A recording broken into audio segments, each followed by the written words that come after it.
once you manage your own house, once you Right. clean your own house, nurture self-compassion, self-empathy, all of that stuff, this is not what I imagine, and probably what I've looked into.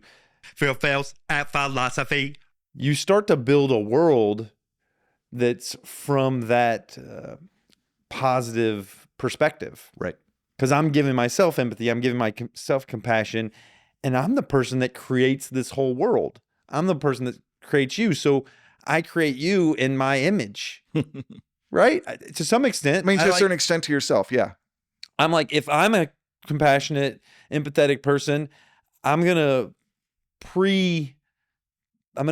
endow people with that at the onset. Yeah, sure, they could do things that would make me more cautious, but even the things they do, I would probably interpret in that lens, with that lens of compassion, empathy, grace, generosity. and I struggle with that. Right. I had for a long time I haven't been dating. I took my stuff off of dating apps and I reconnected with someone and in my mind I started thinking, is this a romantic partner?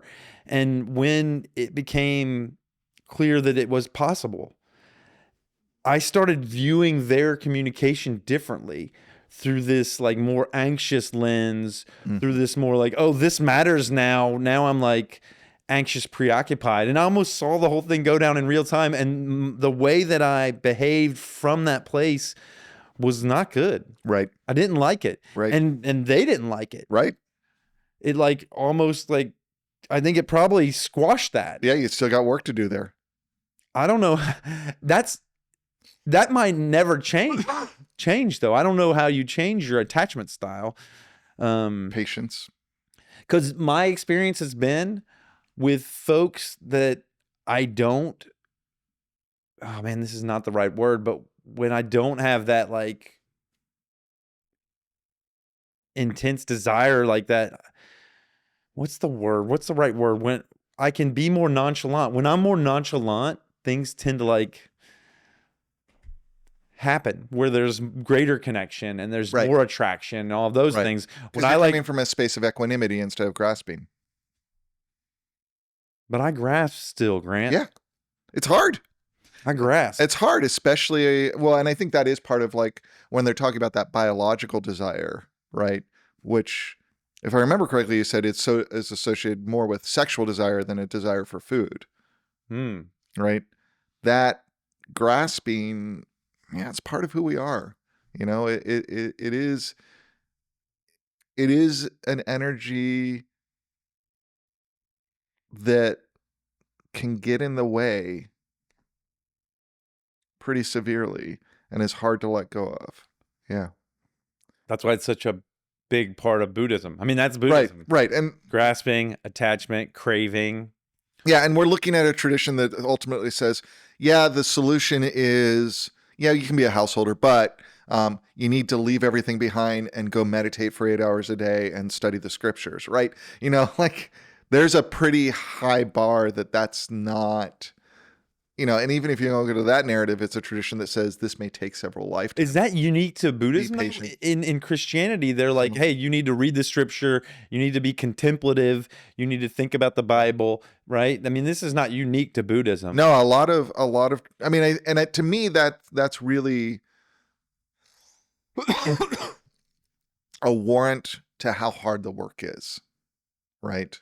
How hard it is to get that rash of influence off of you. Yes. Because our society is almost in alignment with some organism predisposition. Right. The organism wants to grasp, wants to, you know, and so shirking that. Right. It takes a lot. Yeah. You're almost retraining your natural default mode network, if you will. Right. And that's hard. Yeah. Yeah. Yeah. I do think it's, though, part of it is about developing intrinsic motivation instead of extrinsic motivation for why you do things. Internal referencing versus external referencing. Right. And that allows you to combat vicious incentives better because you're making decisions based on where you're coming from, not what you're trying to That's the get in the moment. invest in your own house first. Right. So, Clean your own house, and then from that place, then once you've got a clean house, you can look to that house for your resources. You can Right. look inside for your guidance. You can Right. look inside for your yeah. No, exactly. Now, I think you can become as obsessive about having the clean house too, right? It just needs to be clean enough to get on with the work. this is moderation. And then part of the cleaning of the house, because who you are is not a person in isolation. Who you are is a person in relationship. So you're never going to be able to pull away completely and just look at this because this Exists in relationship to you, exists in relationship to the others. That's that influence. um Yeah. This is greed. We're talking about greed today, y'all. greed.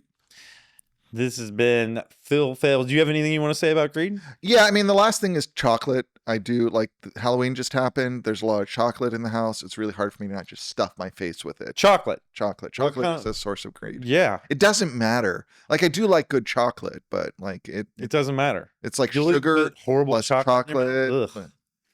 Is there horrible chocolate? I mean, I'm not a fan of some chocolates, I guess. Like I'm a dark chocolate guy. Yeah, there. Like milk I chocolate. do like milk chocolate. Oh, I you like- do. But there are some like really waxy chocolate.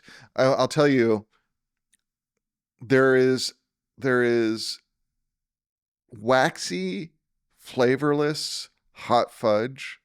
If I get like an ice cream, a hot fudge sundae, and it has that, I'm angry. You're I'm just angry. angry. I'm just like, If you want to piss Gran off. I'm just mad. Oh my god. Like, there's certain foods that like I don't eat a lot because if they're not good enough, I get mad. So I just avoid them unless I know they're really good. I've been good about the candy stuff. We've done Switch Witch for a long time in my house. Great. The Switch Witch. If you guys don't know about the Switch Witch, I've created this whole narrative in my family that weeks before Halloween comes, in the middle of the night, I hear a Switch Witch. She visits me. Oh, I hear her in the distance. She goes, clickety clack, ga ga ga ga ga ga ga. I think the ga ga ga ga ga ga ga is her laughing. I don't know what the clickety clack is. Maybe like the chains that are on her witchly attire. And I tell them, my daughters, about that she's been visiting the area, and they know that means that the Switch Witch is gonna take some of their candy, most of their candy, all but 5 pieces. We didn't do it this year because my kids are getting too old for Switch Witch. So you took all but 5 pieces of their candy. I have historically. I have. And would you do Well, I with let that them candy? eat the day of Halloween. I let them gorge themselves. Right. Okay. They can eat as much on that day. I'm not that, but inside, I'm like, this is horrible. I don't think any human being should have that much sugar. I think this is all just like influenced by big candy. You know, these big businesses that are really, it's not good. Like, you shouldn't have that much candy, not that much sugar at no point in your life. But what are you going to do? They love it. They sneak it when they're walking. They're like, and so I've just said, I'm letting it go on Halloween night as much as you want. But after that, it's the Switch Witch's candy. I let them choose 5. Right. They'll often choose 20. And I'll be like, okay, we got to pare that down. And they're like, but yeah, after that, they get 5 pieces and the Switch Witch gets the rest. Nice. And the Switch Witch brings them back. They switch that candy into socks or underpants or something that they need. Something that a small child be totally delighted by. Awesome. Yeah. Socks and underwear. Yeah. Yeah, I could probably make that more exciting, that part of it.